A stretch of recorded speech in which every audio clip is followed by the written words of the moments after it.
They shot the jet out of the sky. It happened fast. One moment, everything was under control.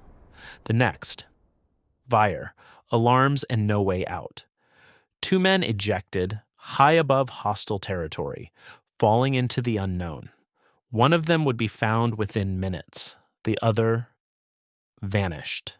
Not captured, not confirmed dead, just gone. Somewhere below, in terrain he didn't choose, a pilot hit the ground, hard, disoriented, heart racing, but still alive.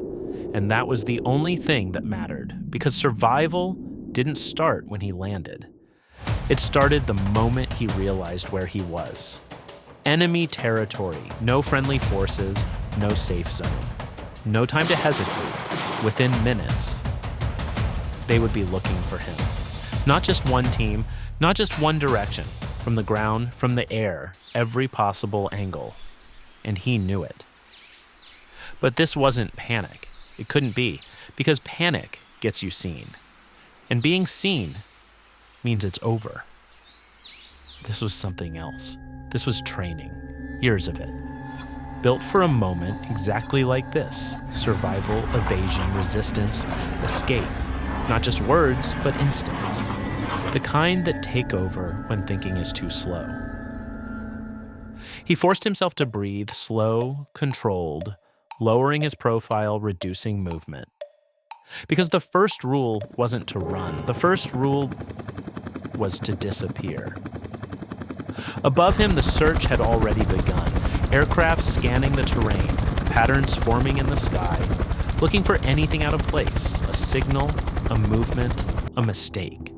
Every second he stayed alive increased the chance of being found, but also increased the risk of being caught.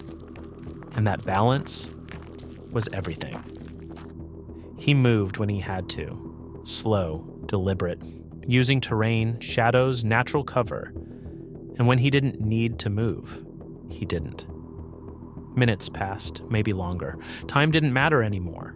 Only decisions did: when to shift position, when to stay completely still, when to risk exposure, and when to vanish deeper into the environment. At one point, they got close, too close. Voices carried through the air, footsteps on rough ground, searchlights cutting through the darkness, looking, sweeping, closing in. He could have run, anyone would. But running creates noise, movement, patterns. Instead, he did the opposite. He stopped completely, controlled his breathing, lowered himself into the terrain, and became nothing. Just another shadow, just another shape. Invisible. If you didn't know where to look, seconds stretched, every sound amplified, every movement around him. A potential end. And then they passed.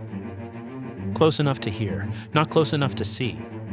He stayed still, even after they were gone, because survival isn't about reacting fast. It's about reacting right. Every decision mattered. Every movement had consequences. And one mistake would end everything. Hours passed, maybe more. The environment didn't change. The situation did, because now he had a choice: stay hidden indefinitely or risk contact. There was no guarantee, no certainty, but there was a window, small, unpredictable, and temporary. He took it, a short transmission, precise, minimal, just enough to say, "I'm here." No extra words, no wasted time. And then silence again. Because sending a signal also means being found, and not just by the people you want, miles away. That signal changed everything. Coordinates locked, data confirmed, a plan formed instantly. No delay, no hesitation, because now they had a location. And in situations like this, timing is everything. Helicopters moved in low, below radar lines, fast, controlled, precise. Every second counted in locate, extract, out. No second attempt, no backup plan. Because there might not be time for one. On the ground. He heard it before he saw it. Distant, faint, then louder, closer. The sound of something coming for him. not to hunt, but to bring him out. From the shadows, he moved carefully, still aware, still controlled, because even rescue can be dangerous. Then contact, visual confirmation, quick signals, no words needed. They had him, and within seconds, they were moving again, up, away, gone. Before anyone else could react, no celebration, no relief, not yet. Just execution, clean, efficient, final. And just like that, he was no longer alone, not saved by chance, not rescued by luck, but by preparation, discipline, and decisions made under pressure. Behind enemy lines, he didn't wait to be found. He survived long enough to make it possible. And that is what brought him home.